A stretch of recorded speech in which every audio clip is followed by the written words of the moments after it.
ஆன்மீக அன்பர்களுக்கு பக்திலயத்தின் பணிவான வணக்கம்.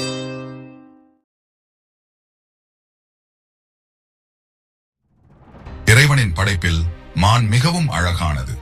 அந்த மானும் மனிதனைப் போல சில நேரங்களில் நமக்கு சில உறுப்புகளை கடவுள் அழகாக வைக்கவில்லை என்று மன வருத்தம் கொள்ளுமாம். மனிதனுக்கு என்னதான் அழகையும் உடற்கட்டையும் படிப்பையும் போகத்தையும் கடவுள் கொடுத்திருந்தாலும் மனிதன் மனநிறைவு கொண்டதாக சரித்திரம் இல்லை. தங்கள் உருவத்தை கண்ணாடியில் பார்த்து மன வருத்தம் கொள்பவர்கள் பலர் இருக்கிறார்கள்.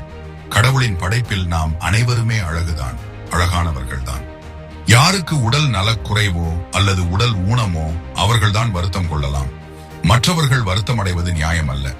மானும் அதே மாதிரி ஓடைக்கு சென்று நீர் பருகும் பொழுதெல்லாம் தன்னுடைய உருவ பிம்பத்தை நீரில் பார்த்து வேதனைப்படுமாம்.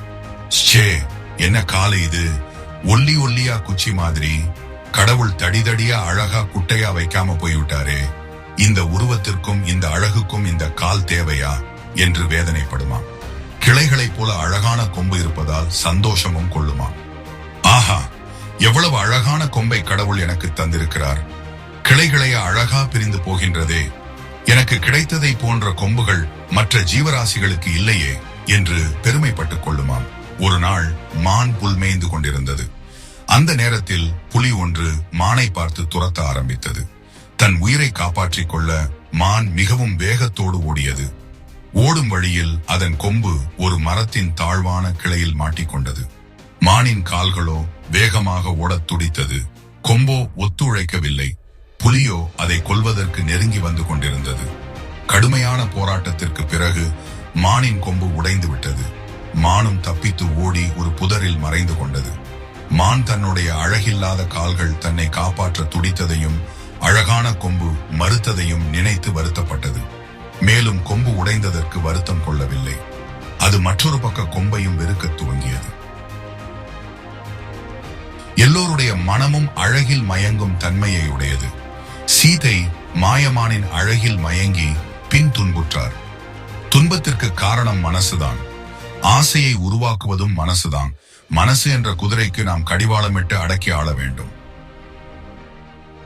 ராஜநாகம் மிகவும் கம்பீரமாகவும் அழகாகவும் இருக்கும். அதே நேரத்தில் எந்த பாம்புகளுக்கும் இல்லாத கூடிய விஷத்தை கொண்டுள்ளது அதன் தனிச்சிறப்பு. அந்த பாம்பு எப்பொழுதும் தலையில்தான் எகிரி கடிக்குமாம். கடி வாங்கியவன் சில நொடிகளிலேயே இறப்பது நிச்சயம். அந்த ராஜநாகத்தினால் காட்டில் வாழும் மற்ற விலங்குகள் எல்லாம் துன்பத்தை அனுபவித்துக் கொண்டிருந்தது. அந்த பாம்பை பார்த்தால் யானை கூட பயந்து ஒதுங்கிச் செல்லுமாம்.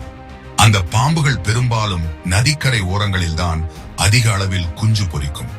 அந்த குட்டிகள் எல்லாம் நீரை நோக்கி ஓடும். அவற்றிற்கு நீந்துவது மிகவும் பிடிக்கும்.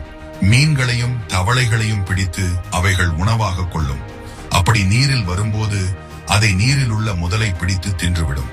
அதோடு மட்டுமில்லாமல் முதலை அவைகள் இருக்கும் கரைக்கே வந்து நிறைய பாம்பு குட்டிகளை பிடித்து தின்றுவிடும். ராஜநாகம் நிறைய குஞ்சுகளை பொரித்தாலும் ஒவ்வொரு தடவையும் 2 அல்லது 3 குட்டிகள் மட்டுமே உயிரோடு இருக்கும். அப்படி முதலைகள் தின்னவில்லை என்றால் காட்டில் விலங்குகள் ஒன்று கூட மிஞ்சாது. வல்லவனுக்கு வல்லவன் ஒருவன் இருக்கவே செய்வார். கடவுள் கருணை மிக்கவர்.